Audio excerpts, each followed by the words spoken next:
You have half a person on the screen up there. Oh, there he is. Yeah. You're the same, okay. And it's just loading. I want to make sure that I have it up in case it's not muted. That's happened to me before. Okay, it's muted. Perfect. So we can begin. We're live. Yes. Thank you. Okay, I'll call this meeting to order. My watch shows 4:04 p.m. Please note that this meeting will be held virtually and available for public viewing on YouTube. As part of the public participation, if you have any questions regarding items on the agenda, please submit them by email at mail@ektwp.ca. Questions received prior to this meeting will be addressed during the public question period, which is limited to a 15-minute time period. So moving along, adoption of agenda. Looking for somebody to accept the agenda as presented. I see Tim. Seconder. I see Bill.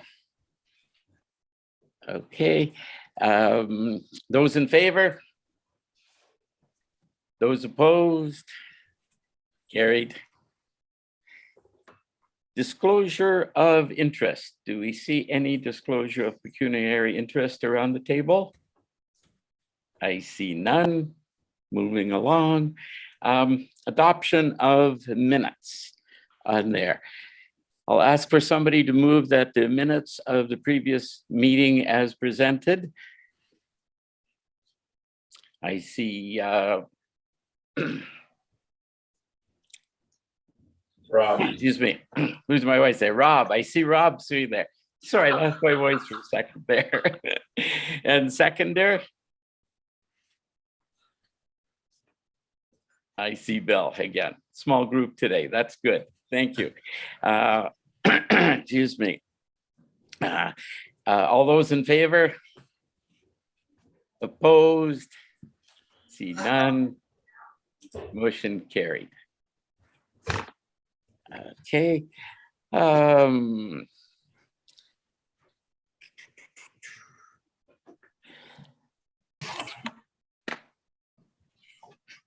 Okay, that's the minutes on there. Okay, item number 5. We have a representative, a delegation this afternoon. I would ask if Mayor Burrow would introduce our speaker to us this afternoon. Mayor Burrow? Sure, I'd be pleased to do that. Thank you very much, Mr. Chair. Just before I get to that, for the benefit of people who may be watching and noting that I haven't put my hand up yet, and you probably won't see me put it up very much. I don't have any real status on the committee. I'm an ex officio member, so I can't vote and affect the business that way. So it's not out of disinterest. It's I don't want to be interfering in a way that isn't appropriate. So with that little piece of housekeeping out of the way, it gives me great pleasure to introduce to the committee our industrial representative, who has recently been appointed to the St. Lawrence Corridor Economic Development Commission. You may know that Bob Anderson, a retired executive from Burnbrae Farms, served as our representative for a number of years. And he recently, well, I shouldn't say recently, about a year ago, he retired from that position. I did approach a number of prominent business people from the industrial sector within our township, and each one certainly gave it a lot of consideration. Unfortunately, none of them felt that they had the capacity to do the job justice. And through some, I suppose you could say, serendipitous circumstances at the corridor, Mr. Passy became available. He had served as Leeds and Thousand Islands representative for some time, and he became sort of a free agent at a time when I was beginning to despair that our seat would remain vacant at the table. So with council's blessing, we have appointed him as our representative to serve out the balance of this year on the Corridor Commission. So there's some continuity there. And for those who may not know Mr. Passy, he is a former vice president of Procter & Gamble. So certainly comes to us with a very respectable pedigree.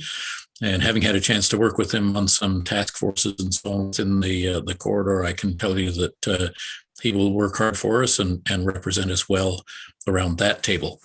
So with that, I'm going to pass it over to Bo to maybe give the committee a little bit of an update of what you have done in the time that you've been on the corridor board, with a particular focus on how you help to integrate the economic development efforts between Leeds and Thousand Islands Township and the corridor, and how you could do a similar thing for us here. So with that, I'll pass the baton over to you, Bo. Okay, thank you, Mayor. I appreciate it. And thank you to the entire team. I really look forward to being part of the committee and serving to represent the interests of the community. This is an area that has a lot of passion for me.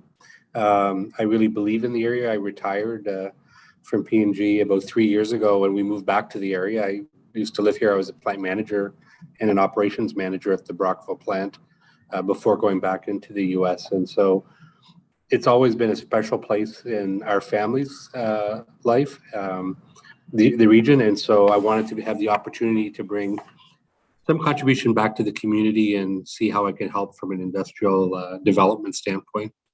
So that's how I started working in this area, and I look forward to continuing that with you.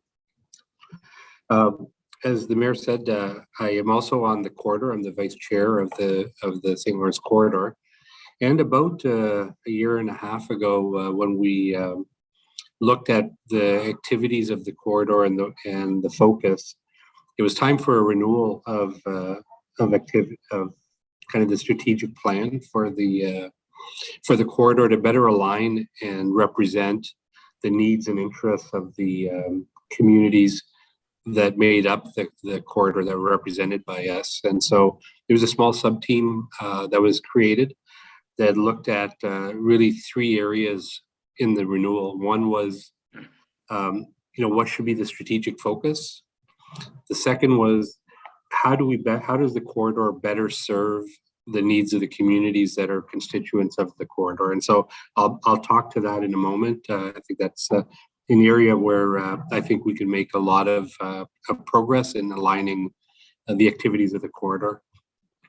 And the third was just relative to some housekeeping and structure and reporting items within the corridor. So the subcommittee worked together. We came up with several recommendations.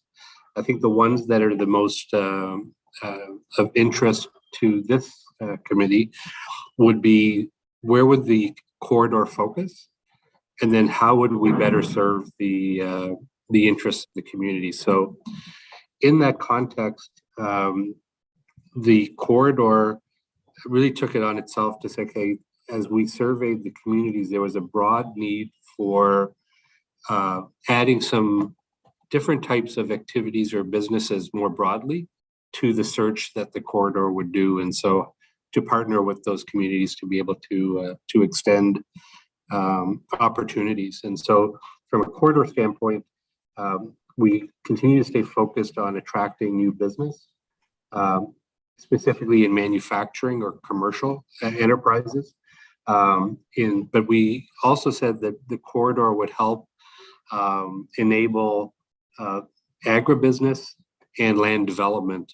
Those tend to be very much local items, but there was opportunity that we saw synergies across the various communities that could benefit from some coordination from a corridor standpoint. So that was a bit of an expanded focus, although the primary objective of the corridor is to continue to attract industrial development. And I think all of you would have read the great news a couple of weeks ago with Leclerc moving into the old Procter & Gamble facility. The corridor was heavily involved in in making that happen. Providing support to the company and the holders of that company with property searches, helping them with making contacts to get due diligence done, and then eventually helping get the parties working together to be able to make the purchase happen. And then the announcement that you saw last week or 2 weeks ago was a culmination of those efforts. So a huge success for the region. We firmly believe that when we attract big businesses like that, it'll have a long-term impact on all the communities that are part of the corridor. And so we look forward to that.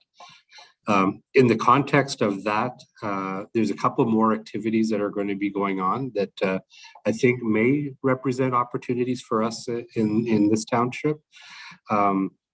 One is just employment opportunities that in March, Leclerc will be kicking off activities to start hiring. And so there will be opportunities for employment, obviously, for people that are already in the local area. So I think, I think that's a great high-paying jobs, good quality jobs that will be available to members of our communities. The second area, and this is work that Charlie, the director of our corridor, is leading, is they will need quite a bit of supplier integration. And so I think in the announcement and the press release that happened, Burnbrae Farms was announced as kind of providing the poultry or the eggs required for the baking, but there's going to be other requirements from a business standpoint.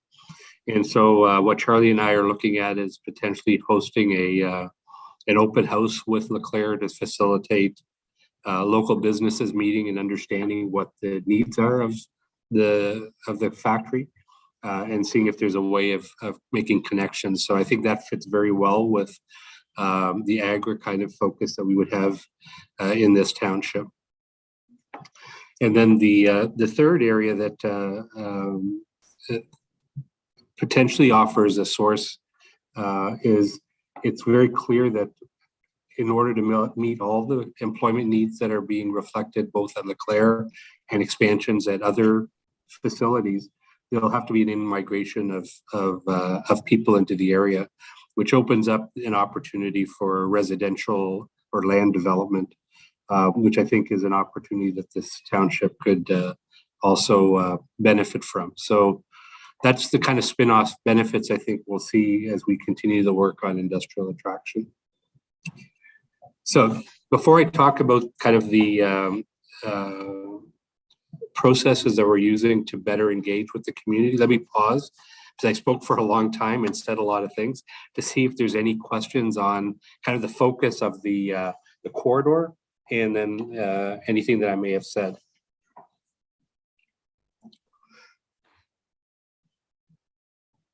So no questions?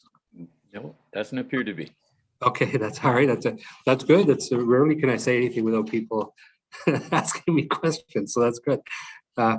Okay, so the area that Mayor Burrow talked about that I think is a unique opportunity is a concept that we developed in the corridor, and we tested it within Leeds and Thousand Islands, is the concept of joint business planning. And what this involved in a very basic level was matching activities and capabilities that the corridor brings through the commissioner and other resources to the priorities of the local municipality. And then when we map and match those, we can create a handshake of capability or things that the corridor can potentially bring to help enhance the work that the local municipalities are doing in their economic development communities. And so this, to give tangible examples, in Leeds and Thousand Islands, a couple of the ideas that were important for that township were attraction of a abattoir.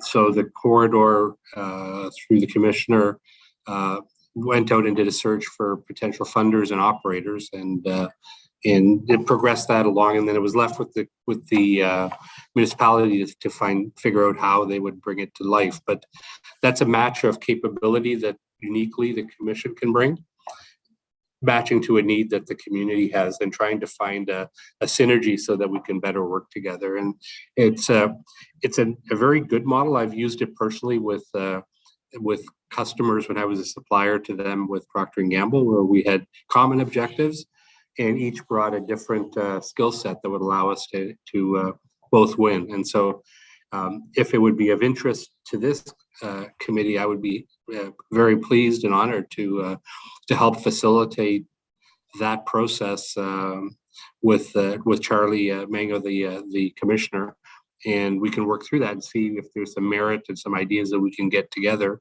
that will be beneficial for the township. So that's the unique capability, unique change we made. We're testing this with Mallory Town as well, and so I think it has merit and will lead to benefits. Obviously, we'll learn as we go, but if we partner together, we can do great things, and that's the approach we'd like to take. Yes. Get myself unmuted here. So I'm just going to chime in a little bit and toot your horn a little bit on your behalf, Bo.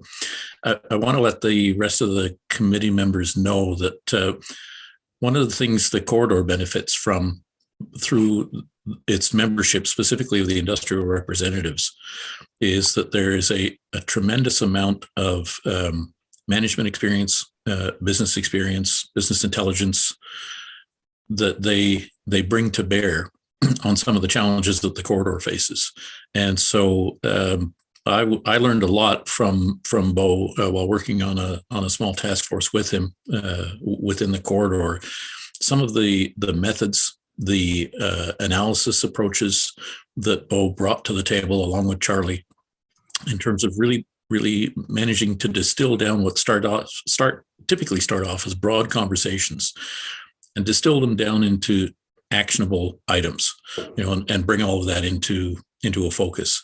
So I think if the committee is open to going through that type of thing with Bo and Charlie to align the efforts between this committee, the township, and the corridor, I think you're going to find that to be a pretty energizing exercise. I know I did, and I know that there would be a lot of good things that would come out of that. So I know that that's the type of thing that Bo would never say for himself about himself, but it's one of the reasons that I snapped him up when I had the opportunity to be our representative. I knew that he would bring value to the table. So I'll hand it back over to you again, Bo. Okay, thanks. Thank you, Mayor. Yeah. So I don't know if I want to proceed on this process, and then we can talk about if you have any questions more specific about it. But like I said, I'm happy to provide that facilitation of that process, and let's see what's possible.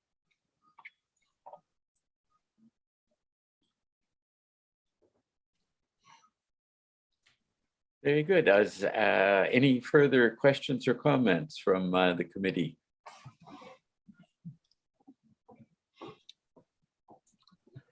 No? Okay. You're a member. At the same time, well, I certainly would like to welcome Bo. We all have an interest, I think, in the industrial aspect. Personally, I do, of course.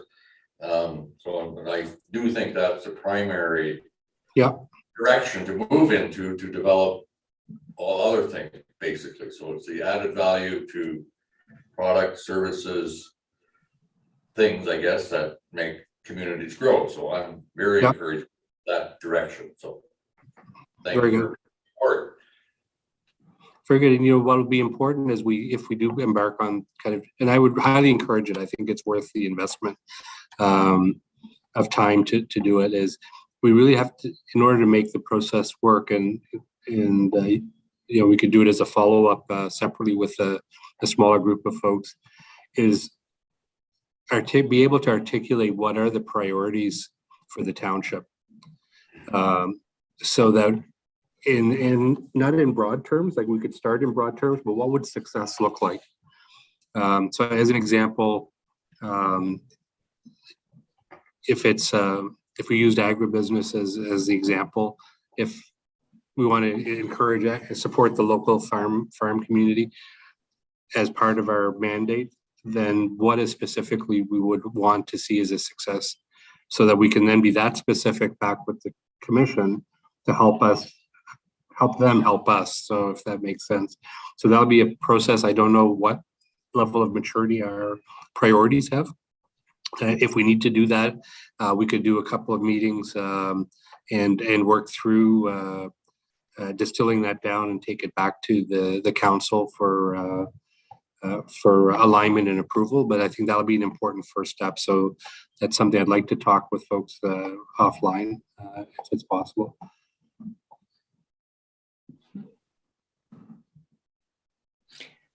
Go ahead, Mayor. Thank you, Mr. Chair. So I'll chime in there and maybe expand on that thought just a little bit. So for instance, maybe we want to be part of a more regional ecotourism initiative. I know that Burnbrae had some plans. COVID sort of shelved them a little bit, but I think that they're dusting them off. We have some other large operators in the area. We have some small operators, some artisan farms and so on that may welcome the opportunities. So something for the committee to consider. This might end up looking like, okay, we're going to measure success if we manage to put three dots on a regional ecotourism map where we now offer 3 stops on what could be a day-long activity of somebody coming to the area and spending the day, or maybe even an overnight, spending a couple of days going around and visiting these various agricultural points of interest.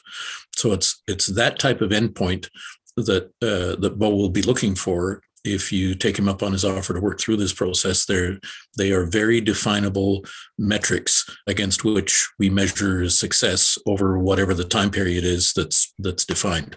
So that's the type of thing you can look forward to. Yeah. And a couple, if there's no question, let me pause, see if there's any questions. Somebody's got their hand up, I think. Yes, so welcome as well.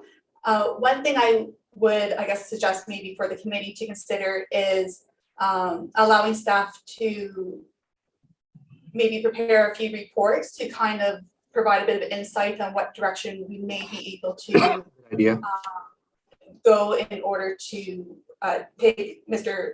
Passy up on his offer. So that way we have a bit more of a target that we would like to achieve. And you have more information available in order to make those decisions versus potentially going in one direction tonight where something else may be more appropriate later on.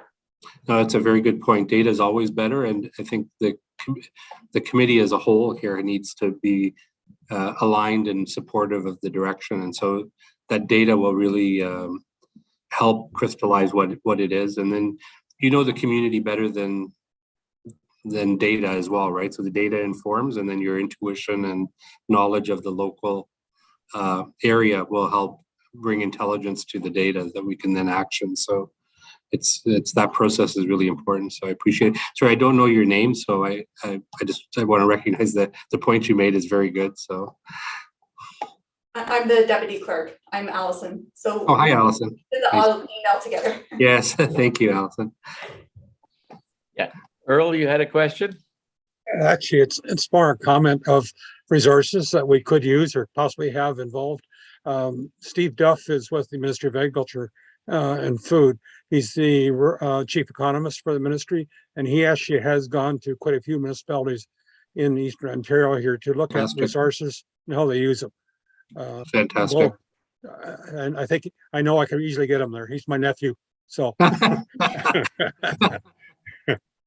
You've got the inside scoop, yeah? Yeah, very good.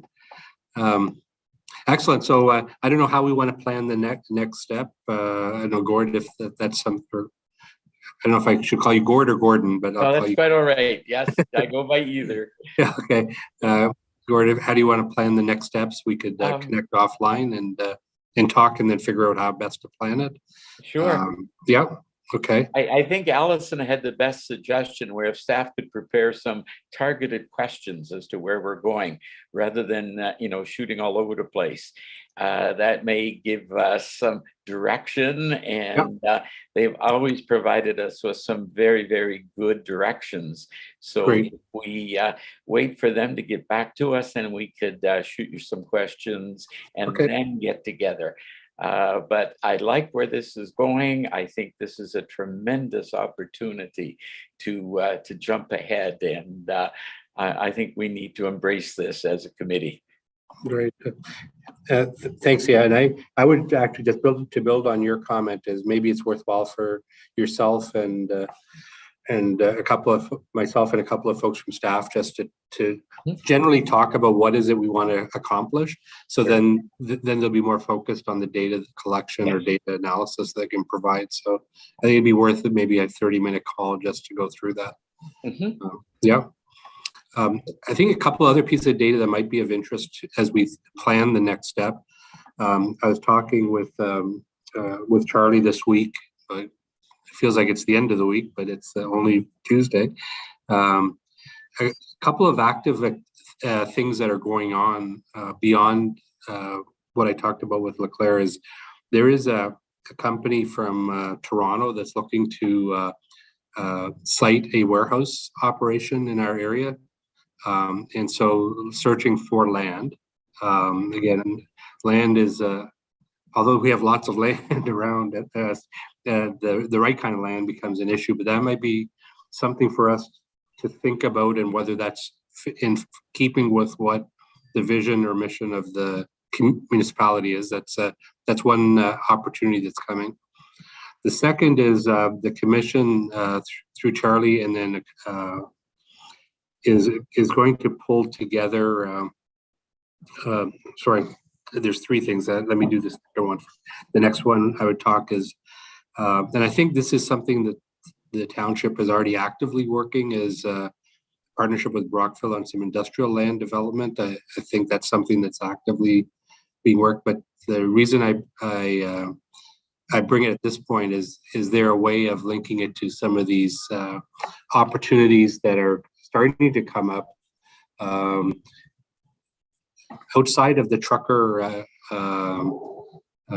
challenges that are showing up in Ottawa and Calgary this week.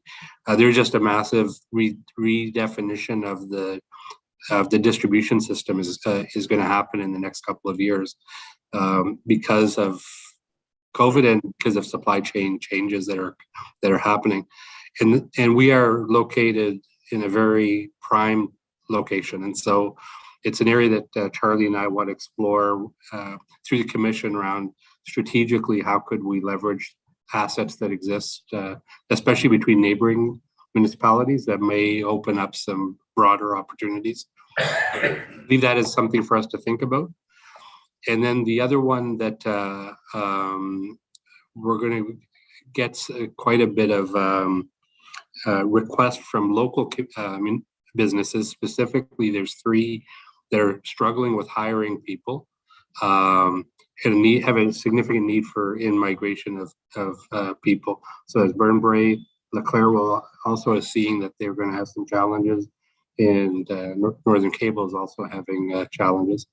And so there's quite a bit of work that's gone on about affordable housing, but this is more a discussion around how do we get to mixed housing communities through the municipalities that make up the corridor, to better suit the needs of the different types of people that would be potential employees to these expansions that are happening.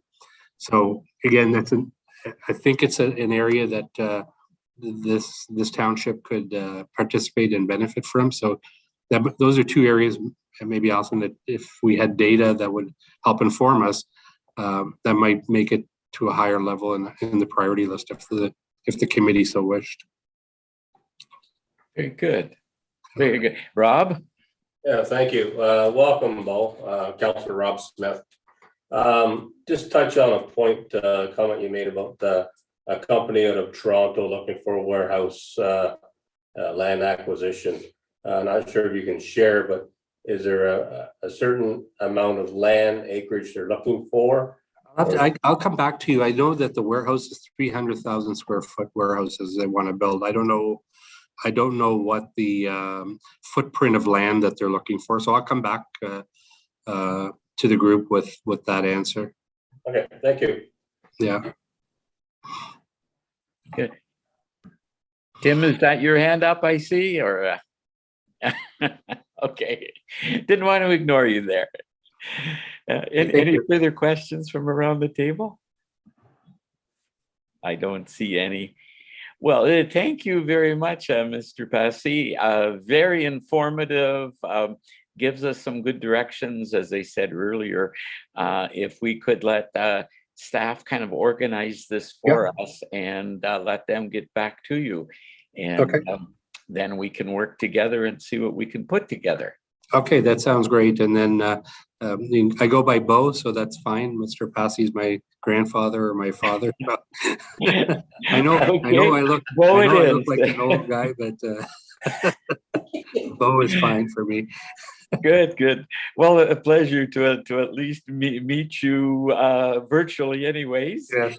And look forward to future communications and perhaps meetings, and we can go forward from there. Yeah, me as well. Thank you very, very much for your input. Most valuable. Okay, thank you. It's a pleasure. So I don't know if you would like me to stay on for the rest of the meeting or you want me to drop off. I'm happy to do whatever is the committee would like. It doesn't really matter. The rest of it may be kind of boring for you, but well, it'll give me a sense. So I can stay till about 5:30. I've got a business meeting at 5:30 that I have to go to. So I'll stay till maybe about quarter after, and then gives me time to get ready. But it'll give me a flavor for what you guys are working on, and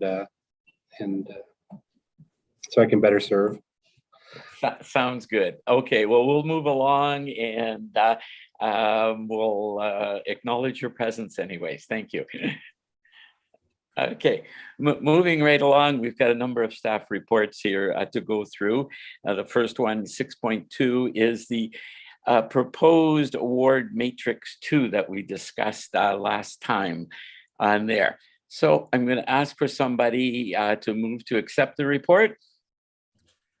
I see Tim, and second, I see Rob on there. I'll ask staff if there's anything to add to this report. There isn't a lot to add to it. The 4 options presented were based on feedback from the previous meeting. So as is mentioned, option 1 is the same as what was presented previously. Some of the comments from the earlier meeting were to better acknowledge the longevity of certain businesses. So this is just another basically kick at the can to see what the committee would, if they're happy with a certain option being presented now, or if they would like to see further changes. Okay. Rob, go ahead. Thank you, Chair. I prefer option 2, the 20-point scale system. It's an even number, and it's very concise. As we spoke about the municipal standing at the last meeting, the 3 points based on the criteria that was given to us. I agree with that. So overall, I like option number 2. Earl, go ahead. I would support option 2 as well. To me, it gives the strength to the longevity, but not overpowering any more newer businesses that come into the municipality. So option 2. Further comments? Bill's got to end up. I'm gonna. Oh, I see Bill. Yeah, Way more. the picture is so small on my screen there. Bill, you're going too small. Go ahead, Bill. I sort of maybe missed a little bit of this on the last discussion, but one question came to mind is why are we doing this? What are our objectives as a group to have a business selected for Business of the Year? And of course, it's sort of these points: community involvement, impact, demonstrate leadership, etc. But part of it is larger companies like, for example, Burnbrae, likely would get 20 every time we did this, because they have a lot of community impact, longevity, expand, so they are really, for all logical importance, a large company, and they don't probably need the recognition. So it's really, I think we're aiming towards, I'll say, smaller companies that are growing, that need the recognition. This is why I think that we are giving out this award, not so much to enhance a bigger company. Now, if McDonald's moving Highway 29, I'm sure they would fit into 20 out of 20, So I'm just wondering what is our objective in this? That's sort of my general question to everybody, is why are we doing this? Maybe I'm missing something, but. So if I may, this discussion really stemmed from the previous Business of the Year selection process. As the nature of the businesses that were nominated were so vastly different from one another, several members of the committee had difficulties in doing kind of an apples to apples comparison. So the idea is, if we are able to provide a numeric value, that will level the playing field a little bit more. For instance, a sole proprietor can achieve potentially 20 points as well, depending on how involved they are in the community, how vital their business is, even if it's in their personal life of involvement. So it's basically just to allow us to better compare one type of business to another one that could have triple the number of employees, or I guess how famous they are, I guess, in the area compared to someone who might be smaller as well. So that was the reasoning behind approaching the scoring matrix. Yeah. Go ahead, Bill. No, I think we discussed, I think Mr. Smith there had an original concept of why and how we should, analyze people that were nominated. But I'm sort of going back to the concept of why we're doing this, and are we trying to give recognition to certain sizes or certain groups, like agricultural versus something else? Or I'm sort of leaning myself more to having like the top 5, rather than just one person selected, because to say they're not all apples, there's apples aren't as bad as there's 5 of them, So I'm sort of thinking that selecting one, even with this method, which is good, there's no doubt about it, it doesn't isolate point system, of course, for ranking, I guess, but it doesn't really,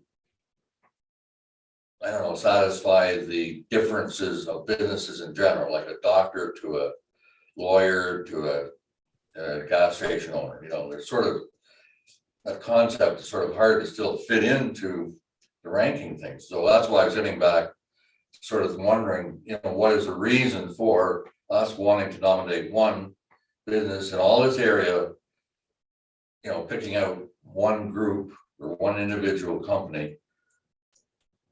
Why are we doing this? Are we doing it to make them grow bigger, or make more activity and have more people wanting to become the best business? Or sort of having a conceptual dilemma, not so much in the method here. It's what is the reason for it? And maybe if we develop the reason, then the analyzing of it would be easier.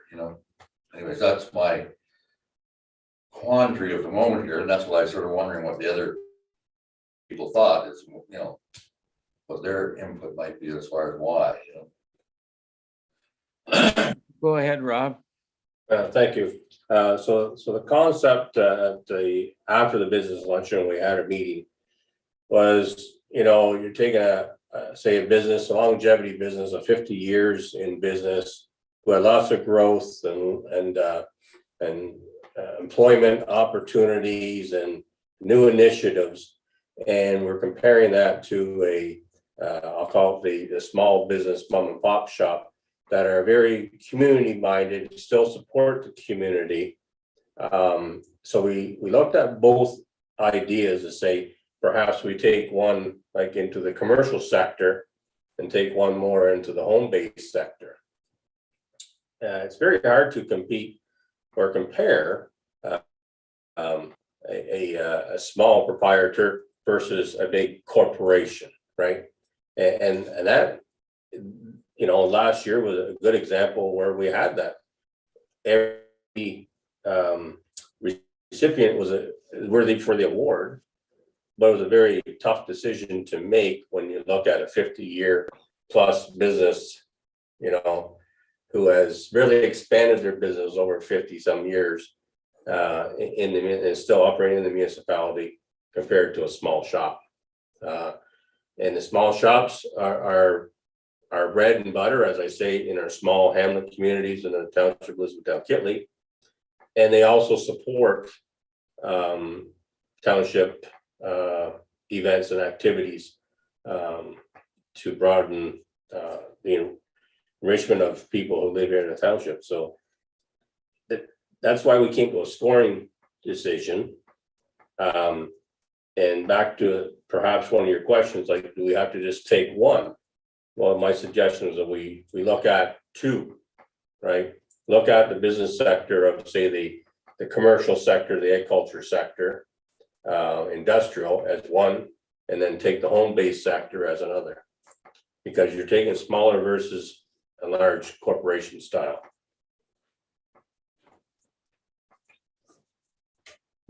Mayor Burrow?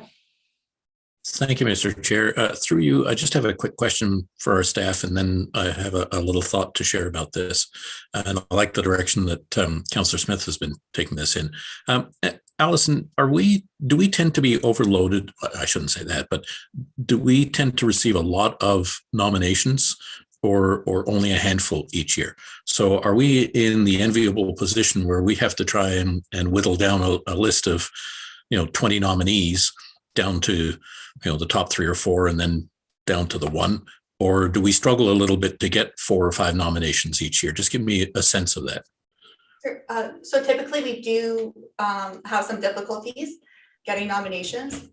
We do keep it as simple as possible.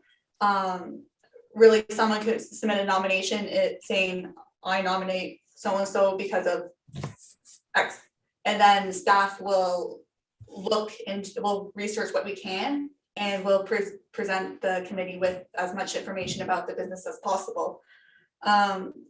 It's not uncommon for us to extend the deadline for nominations, just hoping that we will get a few more in there.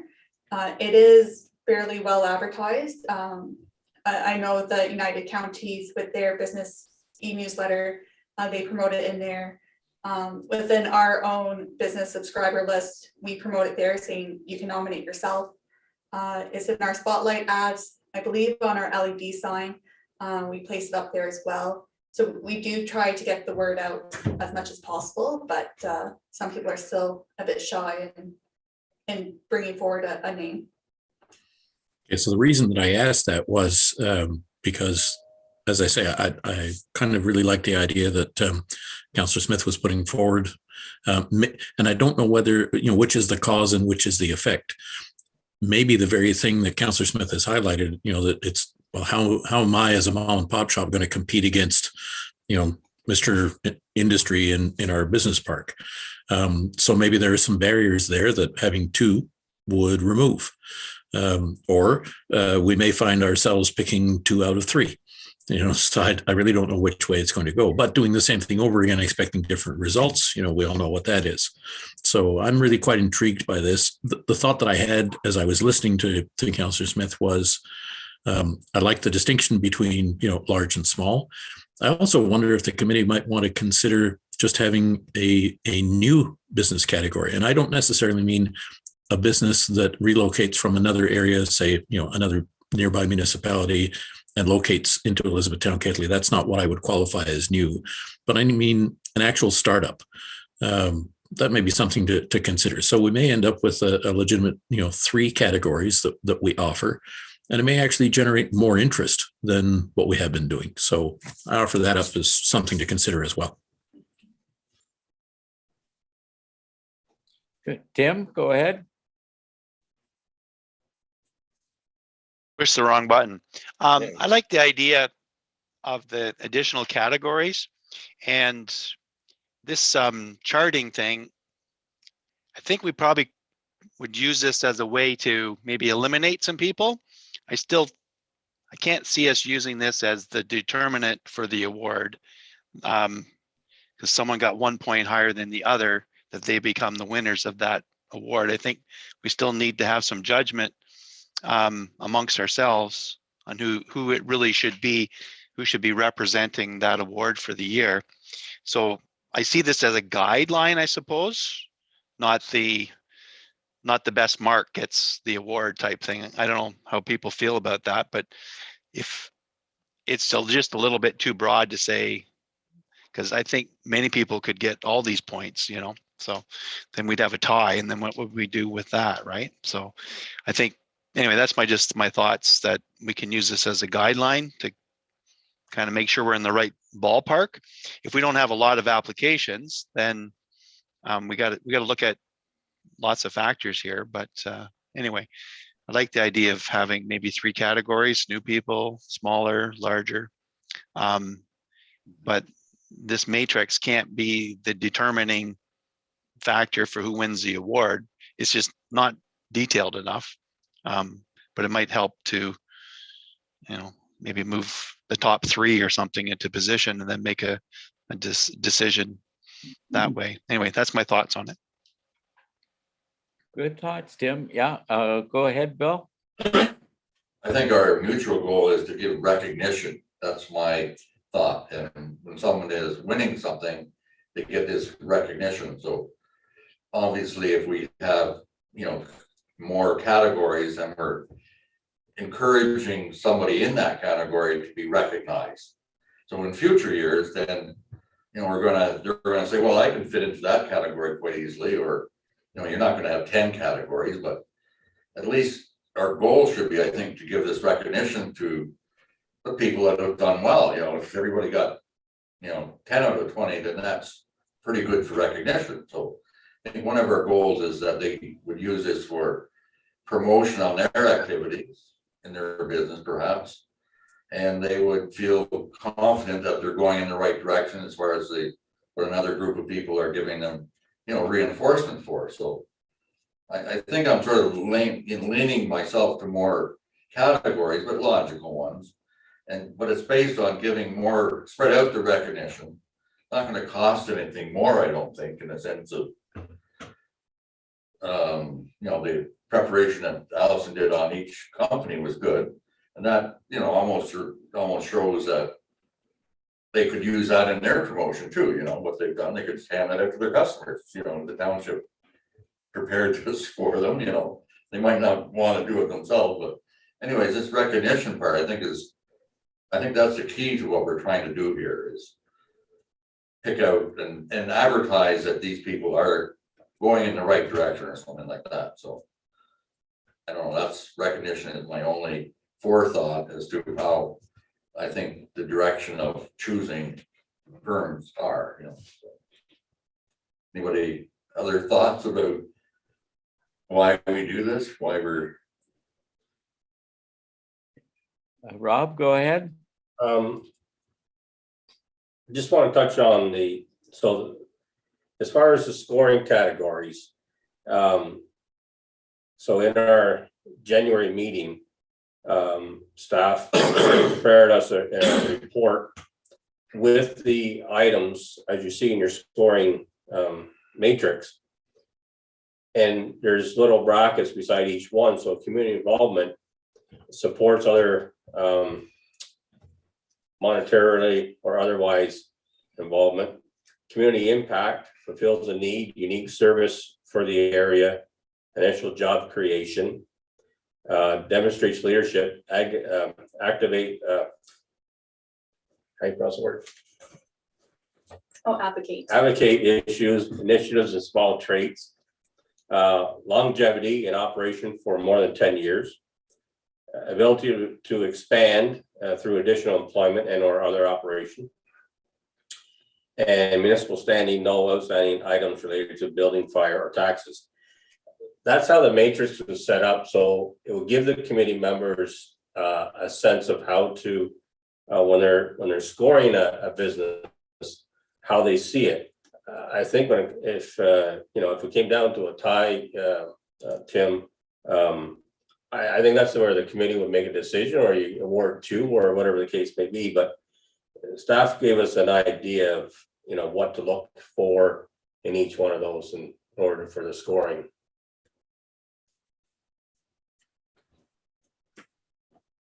Yeah, good points, Rob. I think what we were trying to do in the beginning too is to kind of level the playing field, because as somebody made the comment, somebody's been in business for 50 years, huge organization as opposed to a little mom and pop show, just didn't seem fair. So we were trying to develop either a point system to guide us in there, again, to level the playing field.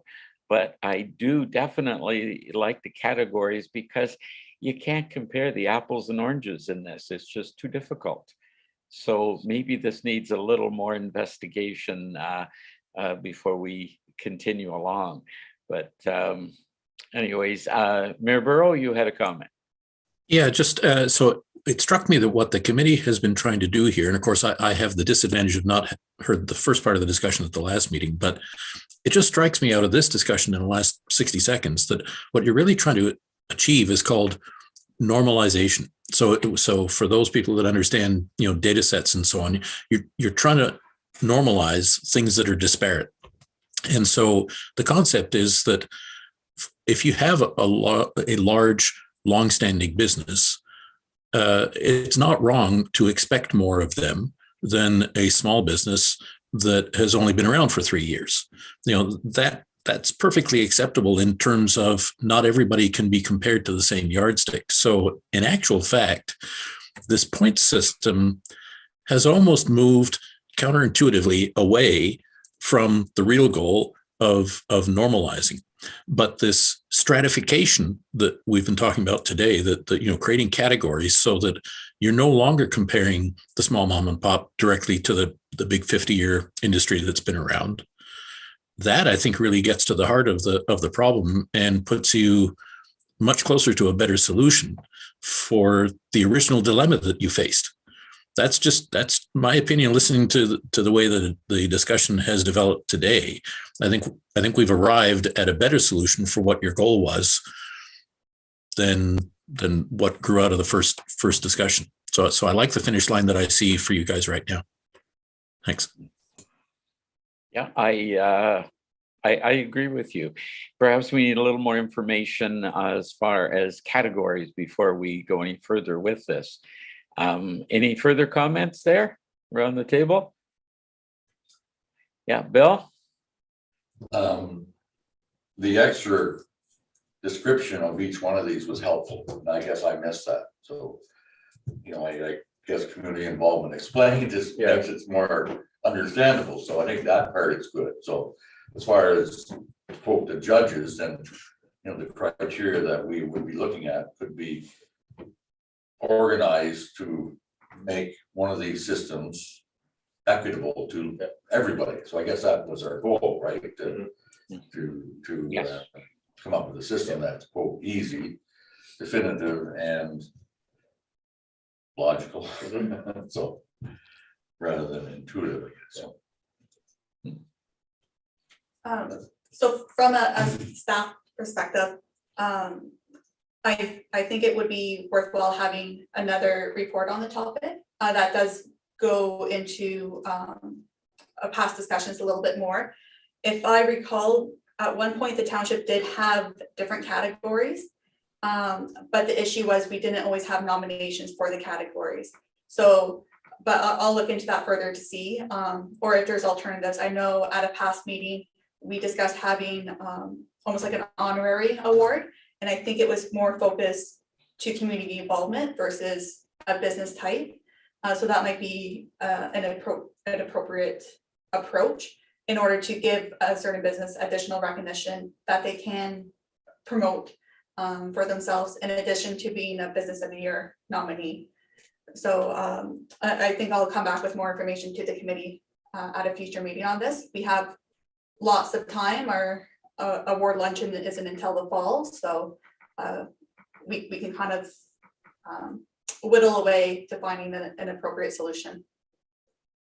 Do you want to opt one of these options so you can work on it, or how do you want to proceed? Based on the comments of two of the members, it seems like there is a favor towards option 2. So we can kind of proceed with that in mind, but not have it set in stone. So we can be quite flexible in progressing towards an option 2 approach for the scoring side of things. But again, we can abandon the idea if we need to, or adjust it as the committee sees fit. I think this shows how difficult this procedure is. So it is going to take a little more work on our behalf. We're not quite there yet. That's why we have these meetings there. So thank everybody for their input. Shall we move along to the next topic on there? Call for a. Oh, yes, of course. We need, okay. All those in favor of receiving the report? All those opposed? I see none. Motion carried. Now we will move along to the next topic on there. 6.2, the new Residence Guide Annual Review number 2 on there, which we discussed last time. So ask someone to accept to receive the report. I see Earl and seconder. I see Rob. Okay. I'll ask staff if they have anything to add to this report. The only thing I have to add, just because the previous report in January gave a bit more of a breakdown of what the proposed changes were, is that if the committee is satisfied with the new resident guide, then I will need another mover and seconder in order to have this be presented to council for them to formally accept it. So just something to keep in mind.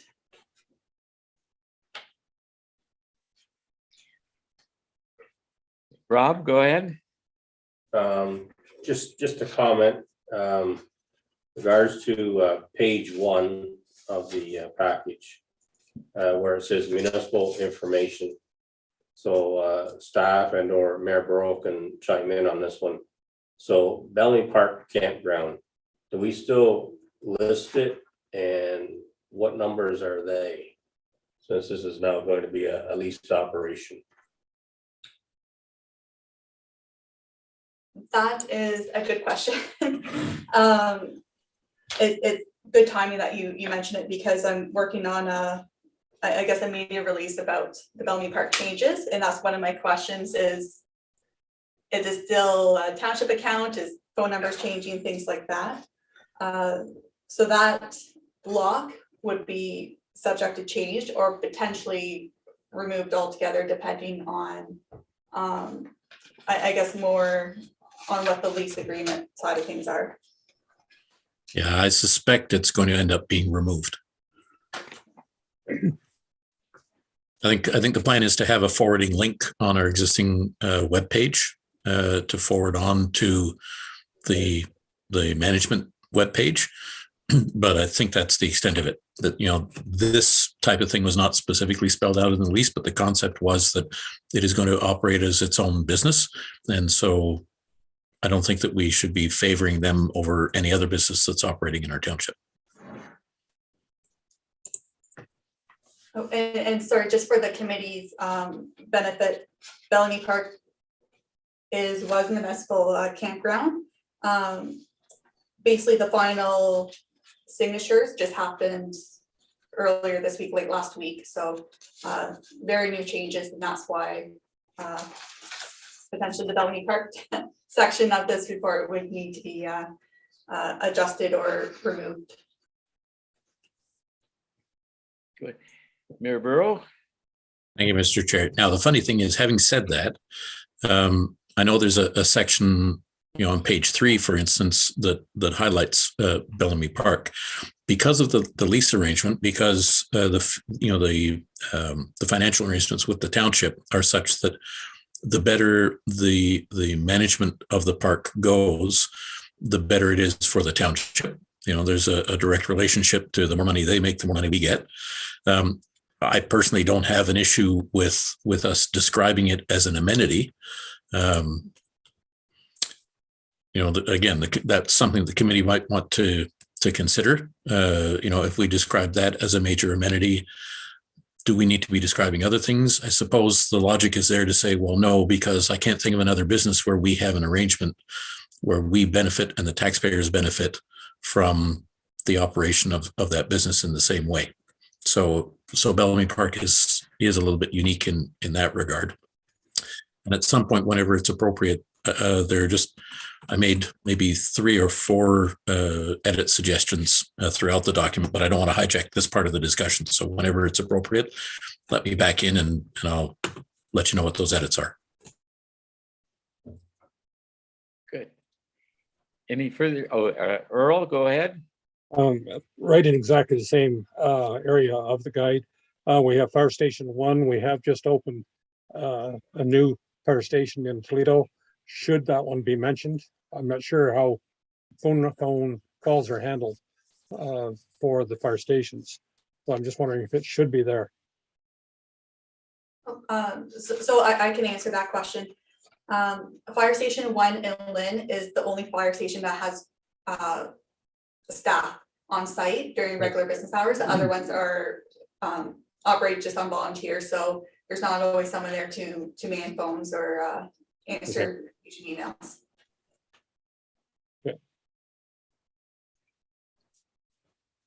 Rob, go ahead.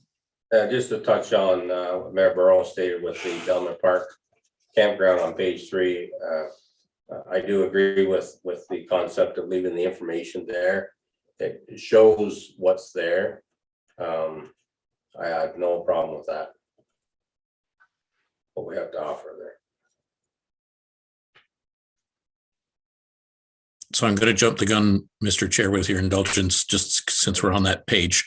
The first sentence of the Bellamy Park campground, the note that I'd made there was, it seems to be a circular reference that Bellamy Park is located along Bellamy Park. I'm wondering if that should be located along Bellamy Lake or something to that effect.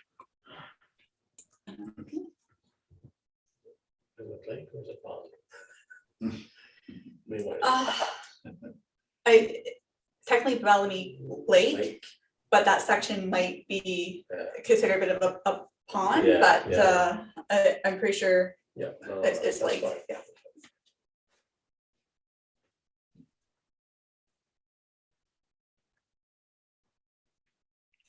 Further comments, Mr. Mayor? All right, fine. I'll clear off my little list here. So on page 6 of the brochure, where it talks about our fire department and so the green flashing lights, which I'm thrilled to see is in there, and I'm not surprised to see that it's in there. I found the first sentence a little bit awkward, and I'm just wondering, for grammar purposes, if we shouldn't reorder that a little bit to say our volunteers use their personal vehicles that are equipped with green flashing lights when responding to calls. Because I read it twice where it's, well, they're not responding to calls with green flashing lights. They're responding with green flashing lights to the calls. So just a suggestion. On page 7, the information regarding the radio stations, they probably would appreciate if we update their names to be the more contemporary ones, since they just rebranded to, I think it's Bounce and Move instead of Bob and Hometown or JR. So just a little notation there. And okay, on page 8. So based on interestingly enough, just this year, I had 3 conversations with new residents who had moved in from well outside the area. And they didn't really understand. One of them had received a new resident package. The other two didn't seem to know what I was talking about, so I'm not sure how that happened. But so around the roadside collection, I still had to do some explaining about that. So I'm wondering if a little bit of tweaking in that area may help to indicate that roadside collection remains. And I can send you these things if the committee likes them, Allison. I can send you this to save you jotting down a whole bunch of stuff. So I jotted down roadside collection remains as a legacy service provided to the residents in the North End, formerly known as Kitley prior to amalgamation and shown in blue, just to help explain why they get it and the South End doesn't. Because once I've had those conversations, people are like, oh, okay. But, I'm just wondering if we can do a little bit of preventative stuff there. And again, in two of the three cases, I had to go over 2 or 3 times the fact that, well, they pay for it because they get that service, and the people in the South End are not eligible for that service, and so they don't pay the fee, right? So I'm just wondering if we say North End residents pay an additional levy for their curbside, whereas South End residents, and here's the addition, who do not receive the service are not subject to the fee. Just some suggestions based on recent conversations, and I'm certainly willing to go with the flow of the committee.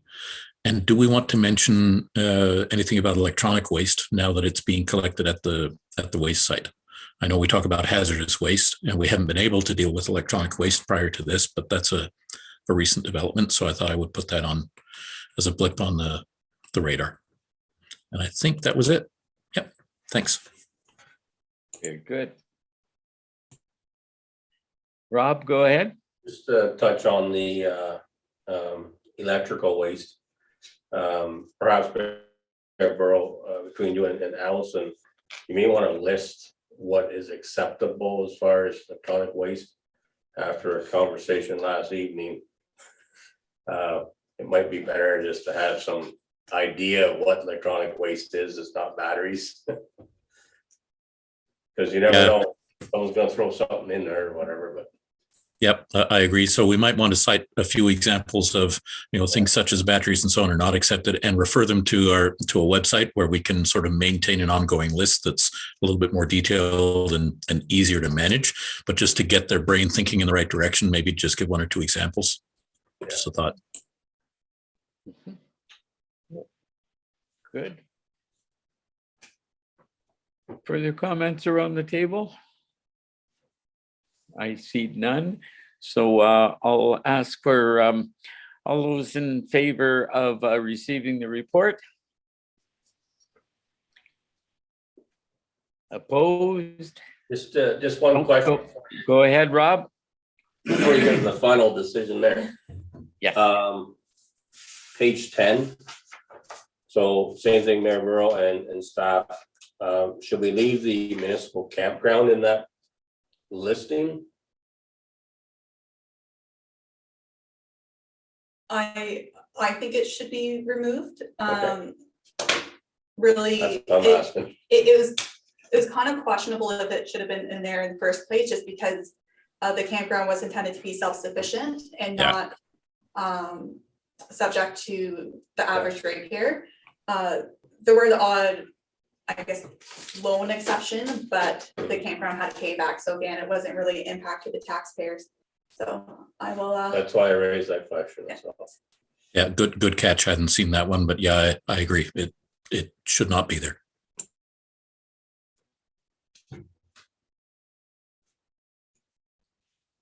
Don't want to cut anybody off. Any further comments anywhere?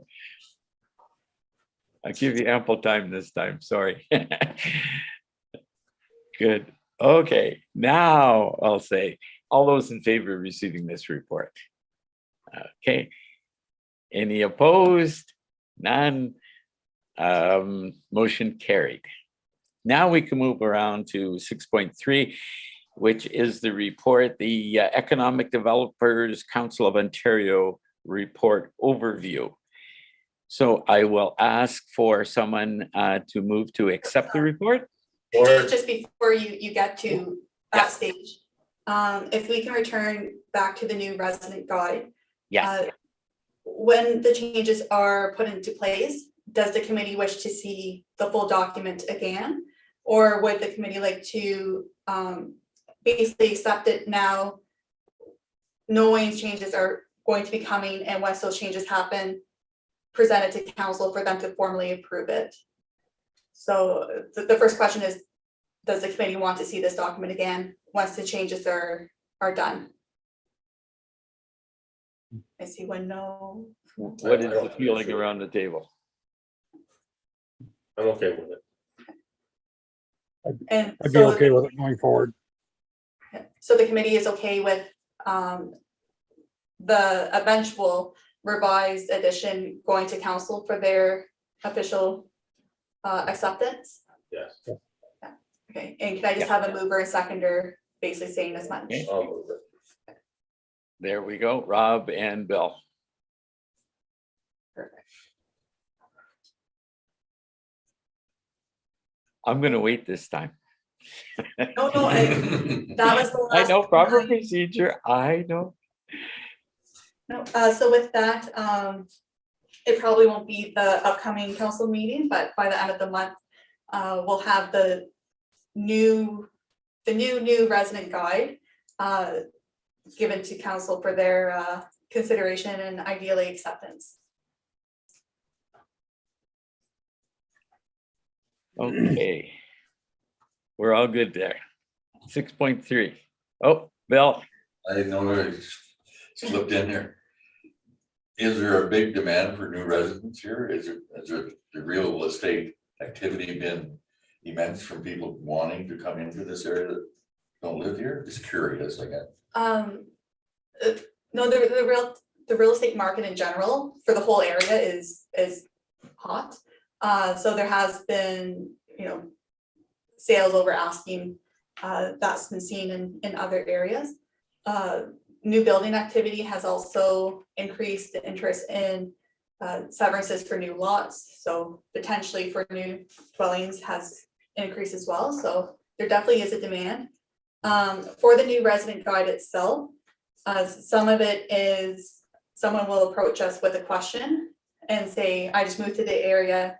Can you tell me about X, Y, and Z? And we use that opportunity to first answer their question. And then we say, by the way, here's a new resident guide that, covers a lot more. If you still have questions, feel free to contact us. Would it be of interest to have it just normally given to somebody or no? We That's a wouldn't new necessarily resident. know who to give it to. That's,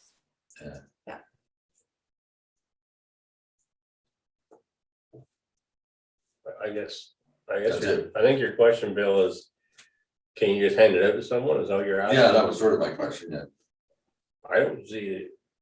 oh, No, I mean, if there was some way to figure out who was coming to the area as a welcome sort of package, just rather than have the passport, because they might not know it, It's very tedious. It was previously attempted to be done that way, and it's very time consuming because you have to go through the impact listings and hunt down when there's a property, because that's the only way that the township knows is when they get an ownership change. So you'd have to have a staff designated to have the time to go every month through the list, Yeah, so collect the changes, collect the mailing addresses.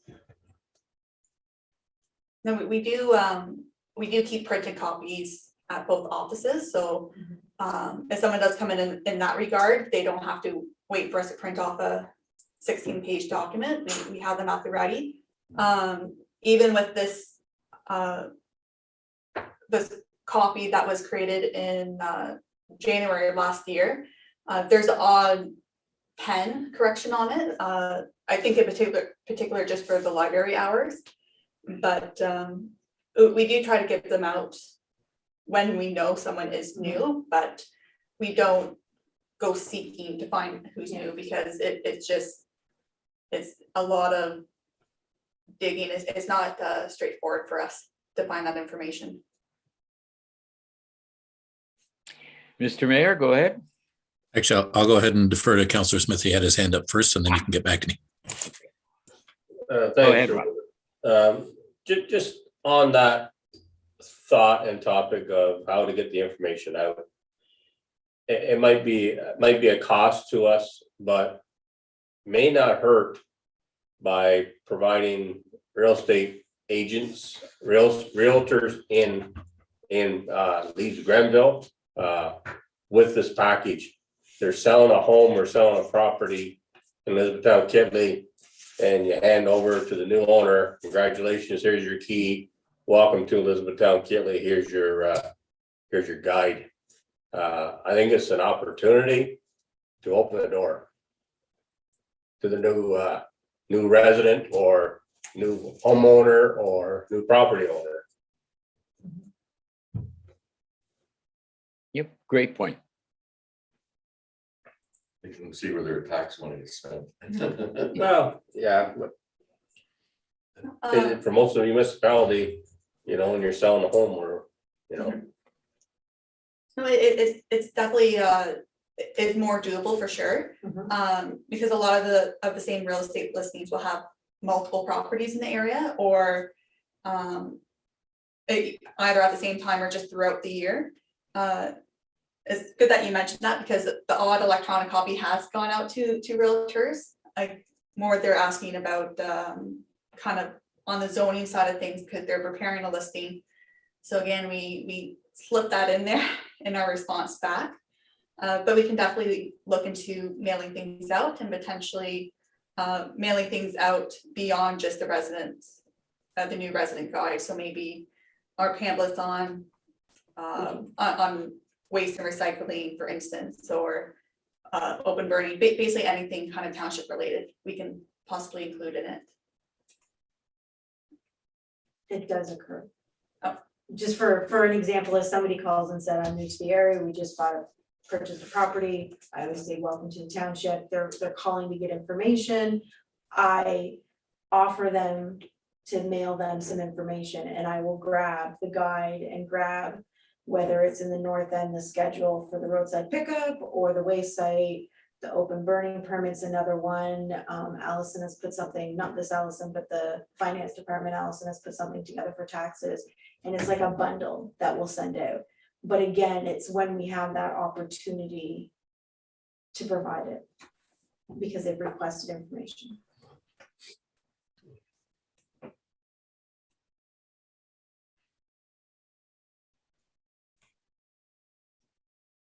I'm looking around. Any further comments?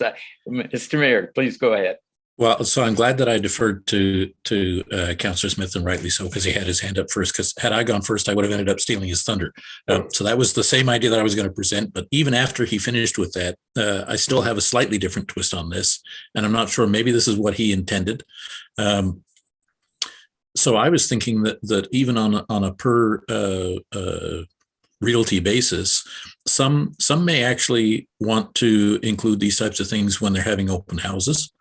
Some may just want to provide it when the deal closes. So I think, I certainly see value in having these things printed up. If we have them done in some kind of reasonable quantity, they're not going to cost very much on a per item basis. But then I think we then are in a position to be quite flexible about how we partner with the various real estate agents. And there may be some that are just not interested in doing it, but I would be surprised if we don't get some. And once you have some doing it, then I think the rest will follow, because they're not going to want their competitor to do something that they're not, right? So I think it's a great opportunity, and I'd be shocked if we don't get uptake on this.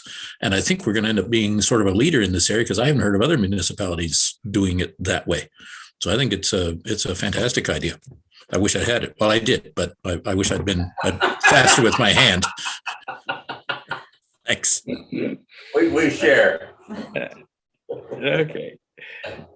Common idea. I have a comment. Yeah, go ahead, Bill. Certainly getting out more is better in my mind, but don't most of these realtor companies belong to a real estate board, which sort of centralize a lot of their multiple listings and stuff like that? So it's not as if you have to go to every realtor. You can send it to one of the the board group, and then they can disperse it, and I'm pretty sure they could make their own copies, from that respect, so it might not be that difficult to make sure that the board has it representing this area.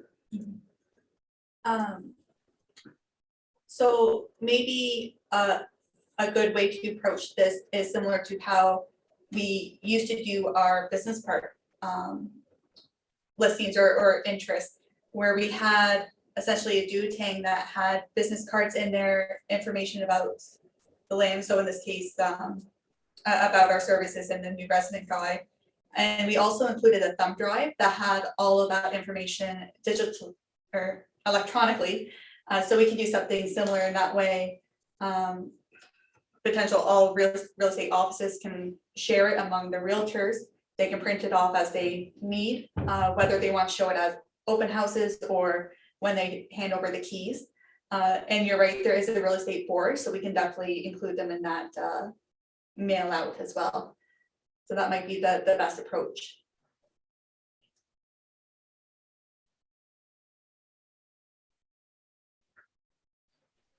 Good. Yeah, Tim, go ahead. I'm just thinking maybe we should ask a few if what they'd like to do, realtors or whatever, before we go on some path. Maybe we should do a little polling, pick a half a dozen realtors that are active in the township, see what they think, before we go running off thousands and thousands of these things. Maybe a PDF file. I just have visions of a whole bunch of them going into the waste, into the recycling bin. So I just want to make sure that it's a tool that brings some value for the realtor. We know it'll bring some value to the new resident if they read it.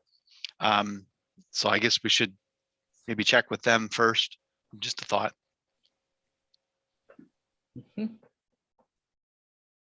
Electronic PDF is always the way to go. Further comments? I have no idea where we are. Did we officially accept this report then? We've Yes. been back and forth a couple of times on there. I think we have officially, there was just a bit more discussion. So are we safe to move on to the next report on Yes. there? Okay.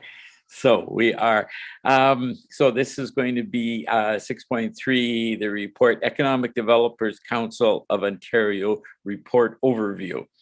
I'll ask for someone to move to accept the report. And I see Rob, and second, I see Tim. Okay, I'll ask staff if they want to add anything to this report. Not at this time. Okay. Fairly detailed there. Is there any questions, comments around the table? I see none. So I'll say all those in favor of receiving the report? Opposed? I see none. Carried. Okay, 6.4. Opportunities for rural Ontario in a post-COVID world report summary. I will go ahead and ask for somebody to accept the report. I see Earl, and seconded by Bill. I see Bill in the corner there. Yes. Ask staff if they want to add anything to that report. Not at this time, except that the nature of the report is more directed towards here are recommendations on the provincial level more than municipal level. So not to say that there aren't ways that we can improve ourselves, but some of it is outside of our capabilities, essentially. I realize this is a provincial report, but I'm just going to throw in one comment because I am who I am. I noticed from there, it was one of the recommendations was number 8. Plan for the future of electric and connected autonomous vehicles. Great idea. Most of you know who I am and what I do. And there's nobody banging down my door on this. So if anybody has any insights, send them to my door on there. Anyways, I just had to put in my 2 cents worth there. Any other comments? Go ahead, Mr. Mayor. Thank you, Mr. Chair. Yeah, for what it's worth, for anybody who is interested in a robust document, I take Allison's point 100% that there's very little that we can actually do that's within our purview.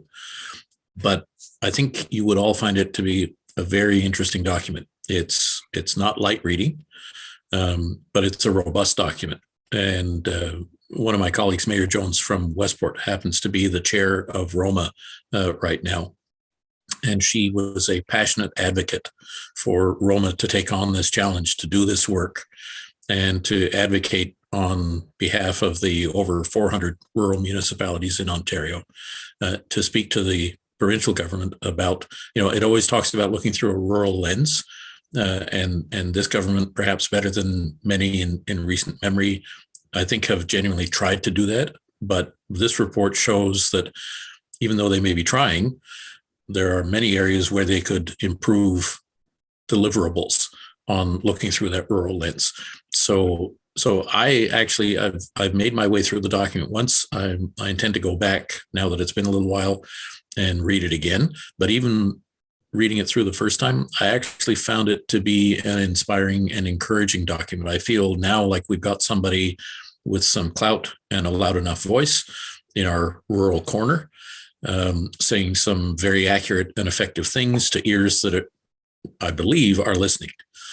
So I would encourage you all to do the same thing. The summary that you've got in front of you is great and it's accurate, but I hope it serves to whet your appetite to actually go and read the whole thing, even over 2 or 3 evenings. If that's how you want to put yourself to sleep, fair enough. But I would really encourage you to read through the whole document. Thanks. Any other further questions or comments on that report? Well taken, Mr. Mayor. I see none, so I'm going to, all those in favor of receiving this report? Around, opposed? None, carried.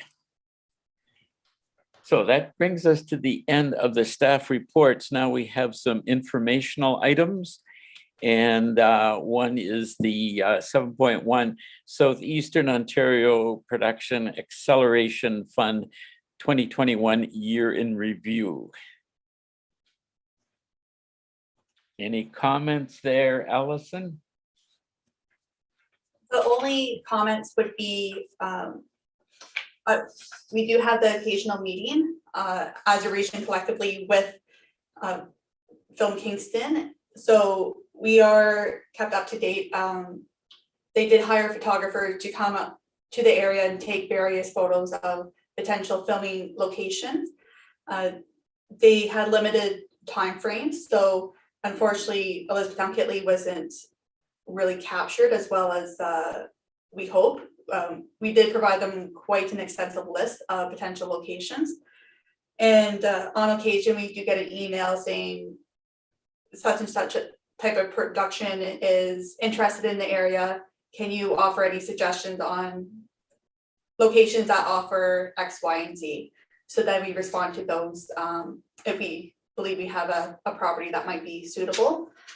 Even if it's privately owned, we direct it to them, and if we do have contact information, we'll provide it. So if it was a business, say, such and such business, here's their website, how you can contact them, because they fit that box that the production company is interested in. So then Film Kingston takes it from there. Very good, very interesting. Any other comments or questions are on the table? I see none. 7.2, the EK Business News, January 2022 edition. Any comments or further information there? The only comment I have is I recently realized that not all of you are subscribed to receive this, so I figured I should include it in the agenda and ideally have a few more eyes on it as well. If anyone is either watching or receives the agenda packages. So going forward, I'll make sure any future additions I include in the agenda as well, just so you can, the committee can be aware of what messaging is going out to our businesses. Okay, thank you. Oh, and sorry, one more item is based on the last meeting, there is interest in promoting the Lee's Grenville Farm Directory or Farm Lee's Grenville, I forget which order. So that was included right on the cover of the newsletter, just near the bottom half a little bit. But just so the committee knows that we are following through with what was decided at the previous meeting. Thank you. No other comments. And then 7.3 was the RTO 9 research summary 2019 infographic. Any comments, information there? It'll just be interesting to see what Yep. the next year report brings. We are seeing a few more stats coming out about the tourism season now that it basically ended. So ideally we'll have a future report informing the committee of what trends are happening in our region or eastern or our immediate area or Eastern Ontario in general. Very good. So that brings us up to the public question period. Allison, any questions submitted today? There were no questions submitted prior to this meeting. Okay, well, that pretty well wraps up the, go ahead, Mr. Mayor. So it's not that this was a public question. I thought I would let the committee know that this whole live streaming thing works. While this meeting was going on, somebody was watching it, and through the portal that the counties has reached out to the clerk's office there. They forwarded the email to me. And so I'm in the midst of setting up a call with somebody who has some business venture that they would like to talk to me about because they would like to locate it in the township. Fantastic. So there we go. Fantastic. This stuff works. It works. Excellent. Excellent. Good stuff. Well, if there's nothing else, then I'm going to ask for an adjournment. And I see Earl. And we will say meeting adjourned at 5:36 p.m. Thanks all, and thank you, Mr. Mayor, for participating. And My pleasure. I'm sorry it's taken me so long to get to this committee. Had COVID not happened, I probably would have seen you all sooner. But hopefully I'll see you one more time before my time is up. Always happy to see you. Good. If there's nothing else, we will leave the meeting. Take care.